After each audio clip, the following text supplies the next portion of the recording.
जो बीजेपी की रैली थी तो उसमें रामकुमार गौतम जी ने पार्टी छोड़ के बीजेपी ज्वाइन कर लिया। उन्होंने कहा कि 200% बीजेपी की सरकार आ गया। अच्छा, मेरी शुभकामनाएं हैं। पंडित जी को मेरे पिताजी के सहपाठी रहे हैं, कहने को मित्र भी हैं, लेकिन राजनीतिक बात जब आती है तो हमेशा विरोध में ही होते हैं। 200% सीट कहाँ से आएंगी वो उन्हीं को पता होगा, क्योंकि जिस प्रकार से वो, यदि अपना खुद का ही उदाहरण ले लें, बीजेपी जिसने 10 साल राज कर लिया उसको कैंडिडेट नहीं मिल रहे, और एक ऐसे पार्टी के कैंडिडेट उनको लेने पड़ रहे हैं जिस पार्टी का वजूद खत्म हो गया, तो ये अपने आप में दर्शाता है कि बीजेपी की असली स्थिति है क्या। वो सब लोग जो ज्वाइन किए हैं परसों, जितने भी एमएलए ज्वाइन किए, वो सारे के सारे जजपा के हैं, और जजपा का खुद का वजूद मिट चुका। और उन लोगों को वो लेके यदि ये सोच रहे हैं कि चुनाव में अपना गणित बैठाएंगे, तो मैं शुभकामनाएं दे सकता हूँ उनको, उससे ज्यादा कुछ नहीं। शुभकामनाएं भी क्या, सहानुभूति कर सकता हूँ उनके साथ। चुनाव आए हुए थे, उनकी मीटिंग की, उन्होंने कहा कि लोकसभा की तरह बरजिंदर सिंह की टिकट कांग्रेस का सकती है विधानसभा में। उसने कहा अपनी पार्टी का ध्यान रख, बाकियां न छोड़। इतना ब्योंत नहीं रह रहा है उसका कि बाकियों की बात करे।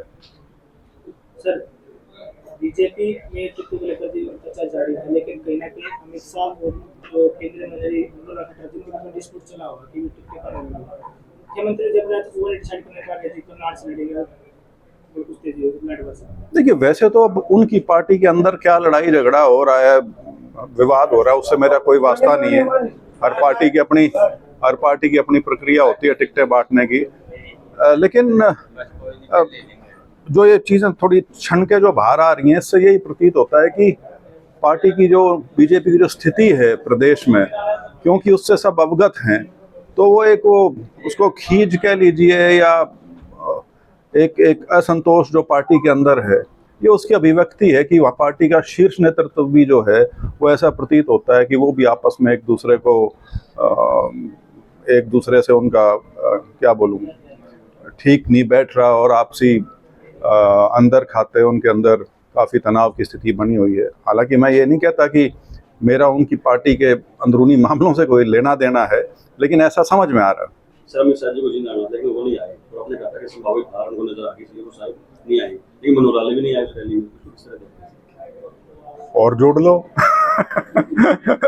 मतलब अमित शाह जी के लिए तो फिर भी हो सकता है, ये कहती है भारतीय जनता पार्टी की, उनका तो आने का प्रोग्राम था ही नहीं, वो तो किसी एक अखबार ने अपने आप चला दी और उसके बाद बाकी सब ने पकड़ ली। लेकिन मनोहर लाल जी तो हरियाणा के भारतीय जनता पार्टी के सबसे शीर्ष के नेता हैं, केंद्र में इतने बड़े मंत्री हैं, और प्रदेश स्तर की यदि रैली जींद में करी जा रही है तो उसमें स्वाभाविक तौर पे वैसे तो सबको होना चाहिए था, लेकिन नहीं है तो कोई कारण रहे होंगे।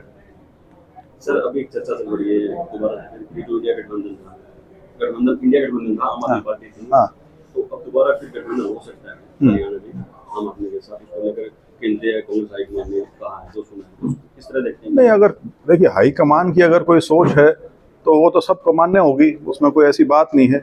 लेकिन हरियाणा में वैसे राजनीतिक स्थिति, जो ज़मीनी हालात हैं, कांग्रेस को किसी अलायंस की आवश्यकता नहीं है वैसे। हाँ, राष्ट्रीय परिप्रेक्ष्य में यदि पार्टी कोई फैसला करे तो वो जो सेंट्रल लीडरशिप है वो उसका काम।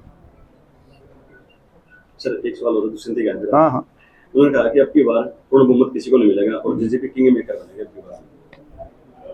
मुंगेरी लाल के हसीन सपने, बहुमत आए ना आए, नो के पहले तो मैं एमएलए तो बन लो तो छोड़ो यार। अब मेरे को नहीं पता आप लोग अभी भी उनकी क्यों बात करते हो, आप तो सारा दिन यहाँ फील्ड में रहते हो, आपको कहीं कुछ नजर आ रहा है?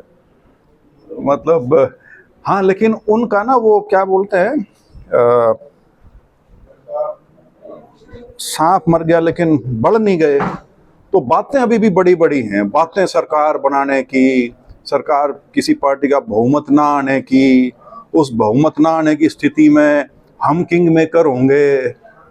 तो आदमी जब सत्ता में रह लेना, उसको कई तरह के भ्रम हो जाते हैं, तो ये भी उन्हीं भ्रमों से ग्रस्त हैं आज के दिन, और बहुत बुरी तरह से ग्रस्त हैं।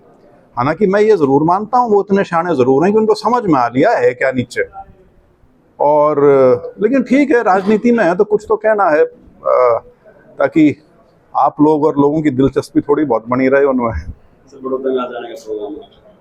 बड़ौदे में अब तो खैर वैसे तो मैं पिछले 2 महीने से पूरे हल्के में घूम ही रहा हूँ। बड़ौदे में पहले आ चुका, बहुत ज़बरदस्त यहाँ पे कार्यक्रम हुए थे, और आज उसी कड़ी में दोबारा से बड़ौदे में रणवीर जी के यहाँ कार्यक्रम है, और भी 1-2 कार्यक्रम है। उसके बाद मैंने धनखड़ी भी जाना है, देवड़ा भी जाना है, थुआ भी जाना है, शाहपुर भी जाना है। तो अब तो सिलसिला निरंतर चलता रहे। सर चर्चा की भाजपा के जो कई बड़े नेता हैं वो चुनाव लड़ने से मना कर रहे हैं और कई नेता दूसरी जगह देख रहे हैं कि हम वहाँ शेयर हो सकते हैं, उसको किस तरह से मानते हैं?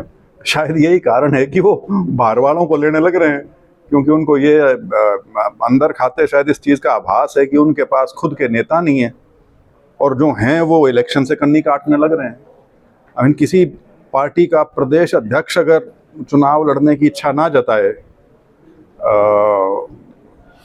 ये कहने के लिए बड़ा एक क्या बोलूँ, कन्वीनियंट एक्सक्यूज़ है कि मैंने तो पूरे प्रदेश में चुनाव लड़ाने हैं। लेकिन ऐसा होता नहीं। राजनीति में आपकी यदि ज़मीन है तो आपको उसको बचा के और पकड़ के रखना होता है। तो यदि आप उस स्थिति से भाग रहे हैं, तो जब उनका शीर्ष का नेतृत्व इस स्थिति में है, तो बाकियों की तो फिर बिसात क्या उसके बाद।